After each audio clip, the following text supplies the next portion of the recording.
자, 제천대성, 하늘과 동등한 위대한 성인이라는 정말 거창한 직함을 얻었잖아요. 근데 우리 손오공은 여전히 자유로운 영혼이었습니다. 천상의 신들이랑 격식 없이 어울리면서 매일같이 빈둥거렸죠. 하지만 이 평화, 그리 오래가진 못했습니다. 그의 주체할 수 없는 에너지가 곧 천상계 전체를 발칵 뒤집어 놓을 아주 거대한 사건의 불씨가 되거든요. 손오공이 이렇게 매일 놀기만 하니까 이걸 좀 걱정스럽게 지켜보던 신선이 있었습니다. 바로 허정량 진인이었죠. 그는 옥황상제에게 이렇게 건의해요. 제천대성이 하는 일 없이 지내다 보니 이러다 사고 칠까 두렵습니다. 딴 생각 못하게 무슨 직책이라도 주셔야 합니다. 들어보니 정말 일리가 있는 말이죠? 옥황상제는 이 건의를 딱 받아들여서 손오공에게 새로운 임무를 줍니다. 바로 천상의 과수원, 반도원을 관리하는 일이었죠. 손오공은 뭐 큰 상이라도 받는 줄 알고 기대했는데 옥황상제는 그냥 네가 너무 한가해 보여서 일 주는 거야 라면서 복숭아밭 관리를 명합니다. 우리 손오공은 또 그저 신나서 감사 인사를 하고 물러났죠. 임무를 받자마자 손오공은 곧장 반도원으로 날아갑니다. 그곳의 토지신이랑 일꾼들은 새로운 관리자가 제천대성이라니까 깜짝 놀라서 깍듯이 맞이했죠. 손오공은 아주 위풍당당하게 그들의 인사를 받으면서 과수원 안으로 들어섭니다. 그가 들어선 반도원은요, 와, 그야말로 천상의 낙원, 바로 그 자체였습니다. 화면에서 보시는 것처럼 아름다운 꽃이랑 탐스러운 복숭아가 가득한 정말 신비로운 곳이었죠. 근데 이곳의 복숭아 그냥 보통 과일이 아니었습니다. 바로 신들의 불로장생을 책임지는 아주 신성한 열매였으니까요. 토지신이 이 복숭아들에 얽힌 엄청난 비밀을 설명해 주는데요. 보시다시피 종류가 3가지나 되는데 이 중에서 가장 귀한 저 9,000년짜리 복숭아를 먹으면 세상에 하늘과 땅, 해와 달과 함께 영원한 생명을 얻게 된다는 겁니다. 손오공의 귀가 번쩍 뜨이는 소리가 들리는 것 같지 않으세요? 이런 어마어마한 설명을 들었는데도 손오공이 처음 며칠은 얌전히 정원을 둘러보기만 했습니다. 하지만 저렇게 잘 익어가는 복숭아를 눈앞에 두고 어떻게 참겠어요? 결국 참을 수가 없었죠. 그는 꾀를 냅니다. 너희는 밖에서 기다려라. 나 혼자 좀 쉬어야겠다. 라면서 부하들을 싹 다 내보내버리죠. 그리고는 기다렸다는 듯이 나무 위로 휙 올라가서 가장 크고 잘 익은 복숭아를 마음껏 먹어치웁니다. 배를 채운 뒤에는 아무 일도 없었다는 듯이 옷매무새를 다듬고 돌아갔죠. 이후로도 그는 틈만 나면 이 방법을 써서 몰래 복숭아를 훔쳐먹었습니다. 그러던 중에 천상계에서 가장 큰 파티, 바로 서왕모가 주최하는 반도연회가 열리게 됩니다. 이 연회를 위해서 서왕모는 7선녀를 보내서 가장 좋은 복숭아를 따오라고 명령하는데요. 그 장소가 어디냐? 바로 손오공이 관리하는 그 과수원이었죠. 반도원에 도착한 선녀들은 문지기인 토지신에게 딱 가로막힙니다. 토지신이 말하길, 이제 이곳은 제천대성님이 관리하십니다. 허락을 받아야 합니다. 라고 하죠. 선녀들이 손오공이 어딨냐고 묻자 토지신은 아마 정원에서 낮잠을 주무시고 계실 겁니다. 라고 대답합니다. 그런데 아무리 찾아봐도 손오공은 보이지 않았습니다. 그도 그럴 것이 손오공은 복숭아를 실컷 먹고 나서 여기 보시는 것처럼 자기 몸을 손가락 2개 크기로 아주 작게 만들어서 나뭇잎 사이에 숨어 새근새근 잠들어 있었기 때문이죠. 선녀들은 마냥 기다릴 수가 없어서 먼저 복숭아를 따기 시작합니다. 3,000년짜리, 6,000년짜리는 바구니에 담았는데 정작 가장 중요한 9,000년짜리 최고급 복숭아는 거의 남아있질 않았어요. 이미 손오공이 전부 먹어치운 뒤였으니까요. 선녀들이 아쉬운 마음에 주위를 둘러보다가 나뭇가지 끝에 겨우 하나 남은 복숭아를 발견합니다. 바로 그들이 그 가지를 잡아당기는 그 순간 나뭇잎 사이에서 잠자고 있던 작은 손오공이 그 흔들림에 그만 잠에서 깨어나고 맙니다. 잠에서 깬 손오공은 즉시 본 모습으로 돌아와 여희봉을 꺼내들고 불같이 화를 내죠. 네 이놈들, 어떤 요괴인데 감히 내 복숭아를 훔치느냐? 7선녀는 혼비백산에서 무릎을 꿇고 빕니다. 대성님, 저희는 요괴가 아닙니다. 서왕모님의 명을 받고 반도연회에 쓸 복숭아를 따라온 선녀들입니다. 부디 노여움을 푸십시오. 이 말을 들은 손오공은 금세 화를 풀고는 잔치에 누가 초대되었는지 묻습니다.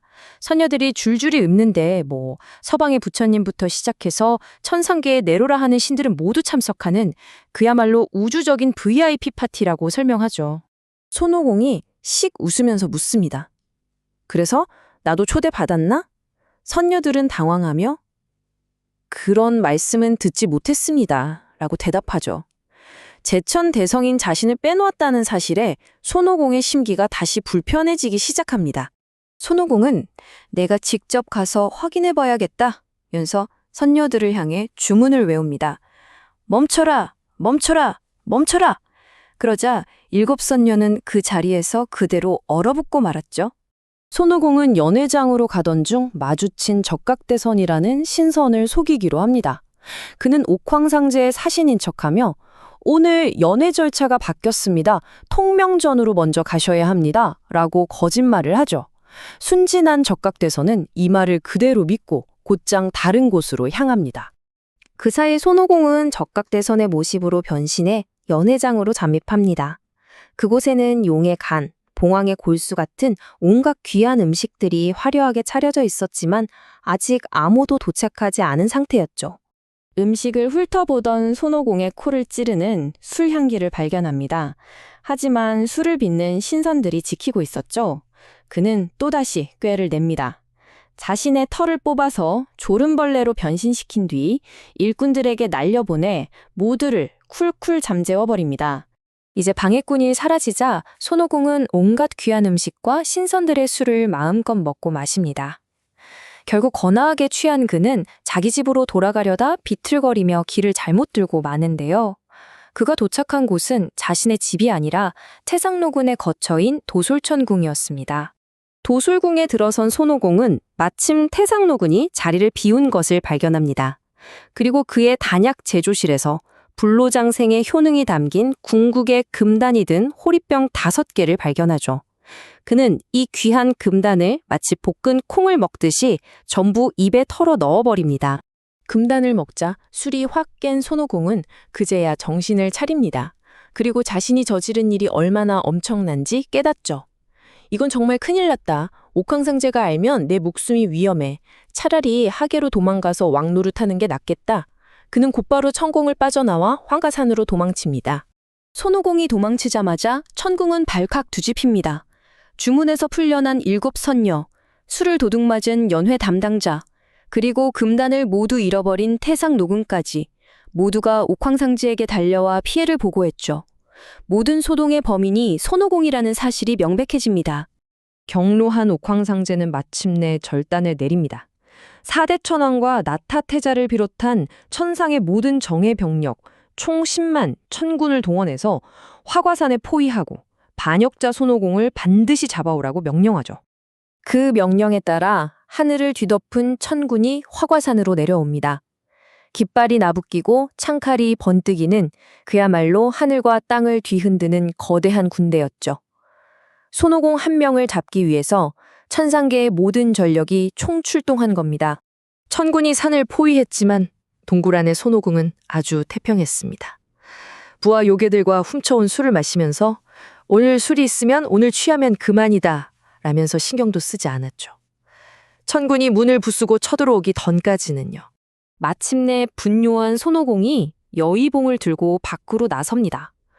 천군을 이끌던 구요성은 그를 향해 죽을 줄 모르는 필마운 녀석이라고 외치며 그의 죄를 열거했죠. 자신의 가장 치욕스러운 과거를 건드리자 손오공은 더 이상 참지 못합니다. 손오공은 비웃으면서 그래, 그게 다 내 짓이다. 그래서 어쩔 거냐? 라고 받아칩니다. 분노한 구요성이 달려들었지만 손오공은 조금도 두려워하지 않고 여의봉 하나로 9명의 신을 가볍게 상대해냅니다. 상황이 불리해지자 이천왕과 4대 천왕까지 가세하면서 전면전이 벌어집니다. 이 싸움은 해가 질 때까지 계속되었죠. 하늘과 땅이 흔들리는 치열한 전투 속에서 손오공은 단신으로 천상의 모든 장군들을 상대하며 조금도 밀리지 않았습니다. 날이 저물자 손오공은 비장의 기술을 사용합니다. 자신의 털을 뽑아 수천 명의 분신을 만들어낸 것이죠. 이 엄청난 수의 손오공들 앞에 천군은 속수무책으로 무너지고 결국 패배하여 물러나게 됩니다. 첫날의 전투는 이렇게 손오공의 승리로 끝났습니다. 보시는 것처럼 손오공의 진영은 승리를 자축하며 잔치를 벌였죠.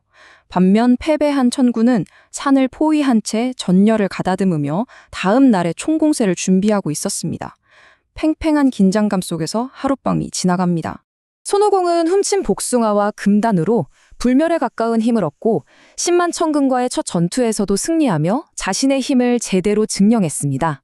하지만 천상계는 이 반란을 결코 용납하지 않겠죠.